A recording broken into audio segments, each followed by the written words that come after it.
Hello, I am Frank Rusek. Last summer, on August 13, 2018, my daughter Shanann Watts and her children were murdered. They were killed by Shanann's husband and the children's father, Chris Watts.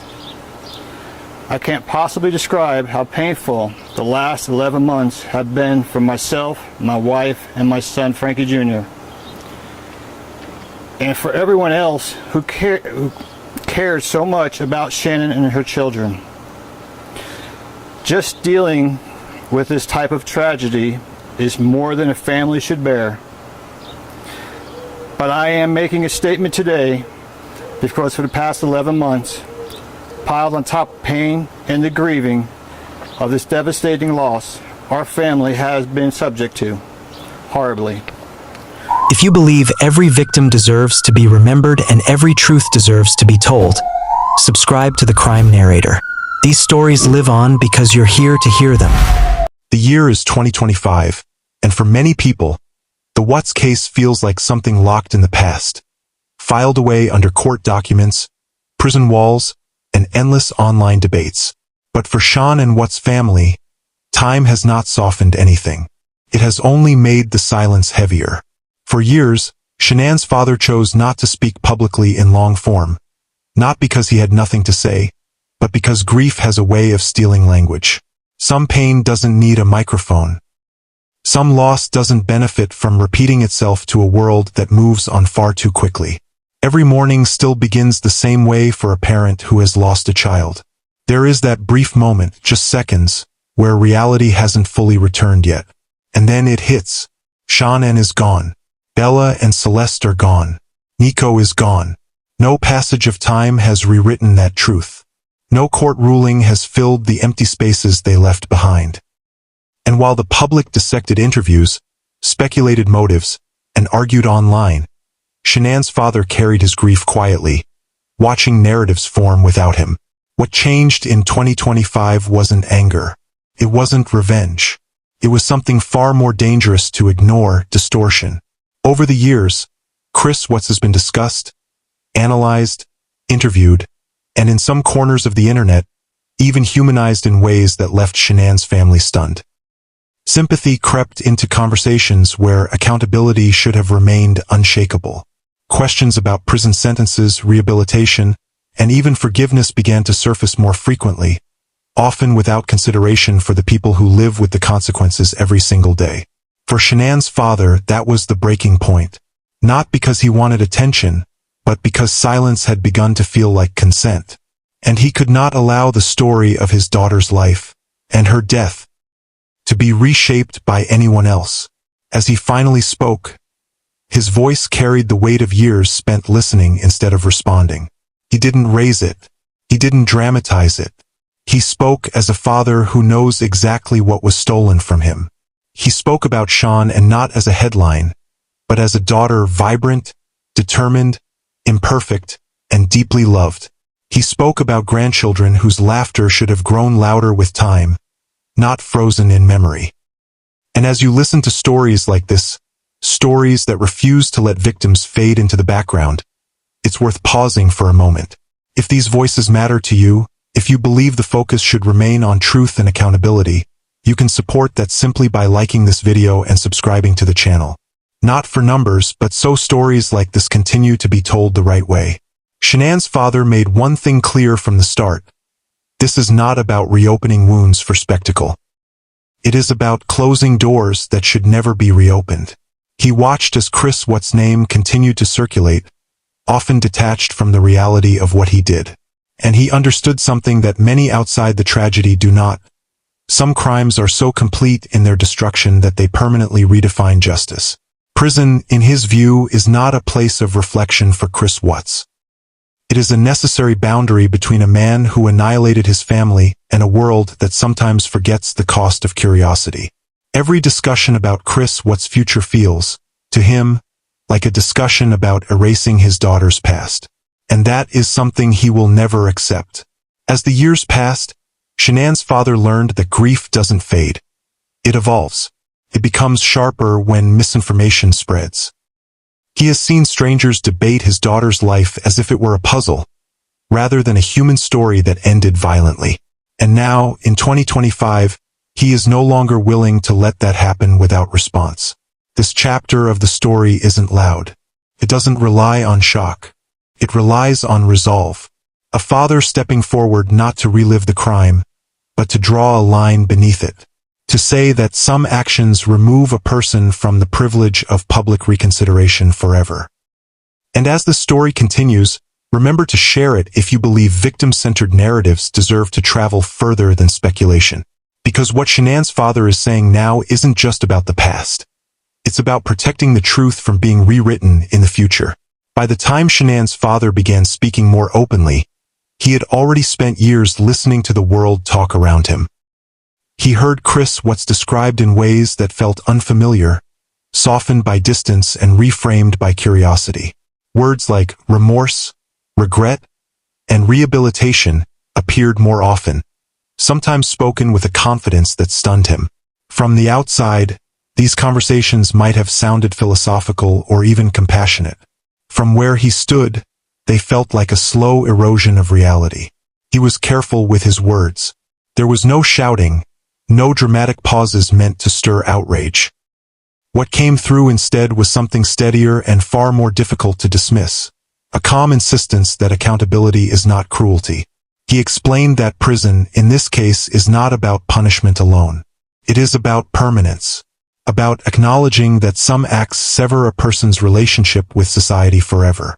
He spoke about the idea of sympathy campaigns, prison interviews, and the steady drip of content that keeps Chris Watts relevant long after the verdict was delivered. Each new wave, he said, forces families like his to relive what cannot be undone. It is not healing. It is not progress. It is re-traumatization disguised as discussion. And while the public has the luxury of curiosity, victims' families live with consequences. For Shanann's father, the danger lies in normalization. When a man who destroyed his entire family becomes a subject of debate rather than certainty, something has gone wrong. He made it clear that remorse after capture does not equal redemption.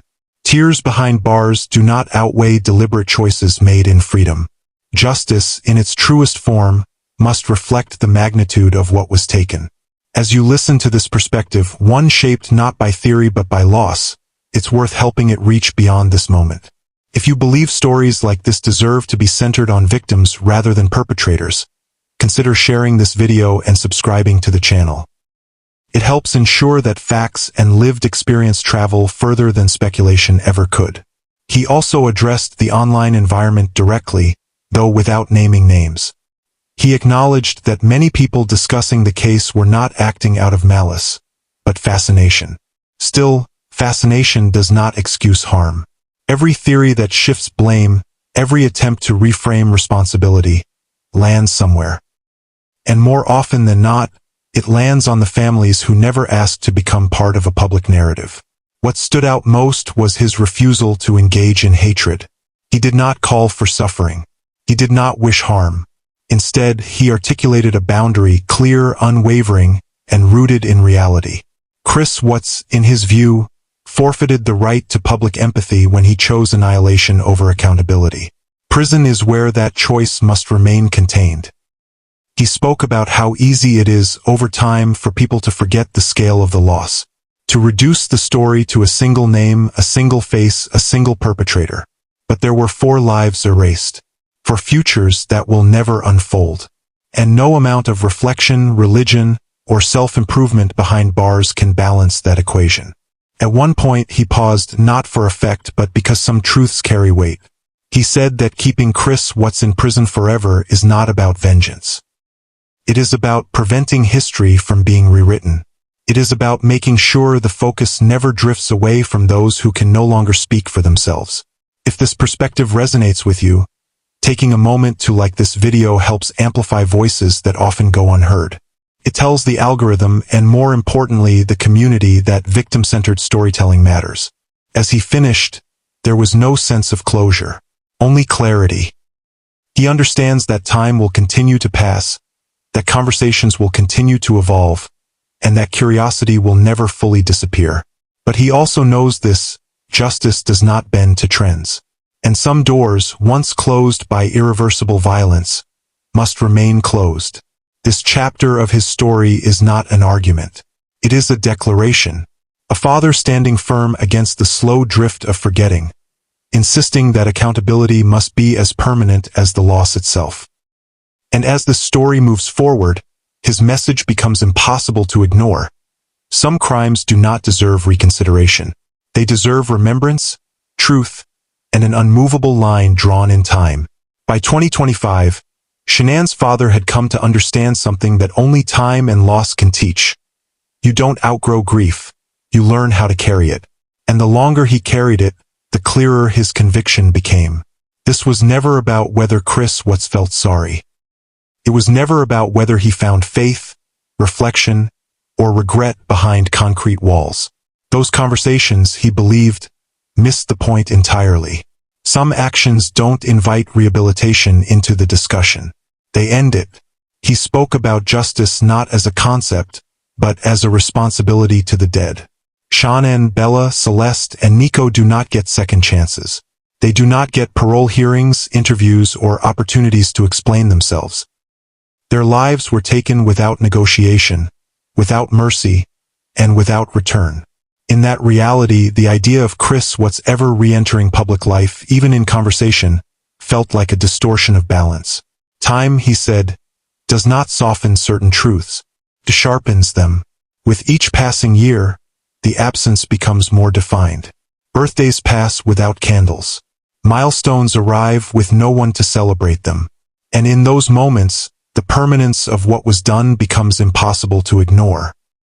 Life sentences exist for a reason, not to satisfy anger, but to acknowledge finality. He reflected on how easily society can become desensitized. New cases emerge. New headlines replace old ones. But for families like his, there is no next story. There is only the same one, lived repeatedly in quieter ways. That is why he felt compelled to speak now, not to relive the crime, but to anchor the truth before it drifts any further.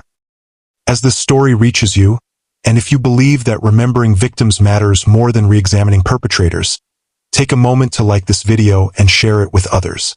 These simple actions help ensure that stories like this are not buried beneath speculation or sensationalism. Shanann's father made one final point that lingered long after he finished speaking. Forgiveness, he said, is personal. It cannot be demanded, expected, or used as a public measuring stick. And justice does not require forgiveness to function. Chris Watts remaining in prison forever is not a denial of grace. It is an acknowledgement of reality. He spoke Shanann's name with care, not as a symbol but as his daughter. He remembered her energy, her plans, her belief in the future. He remembered Bella and Celeste as more than images frozen in time, two little girls whose lives should have stretched far beyond that summer. And he remembered the child who was never born, whose life ended before it could begin. In honoring them, he refused to let the narrative revolve around the man who ended their lives. That, he believed, is where the story must finally stop.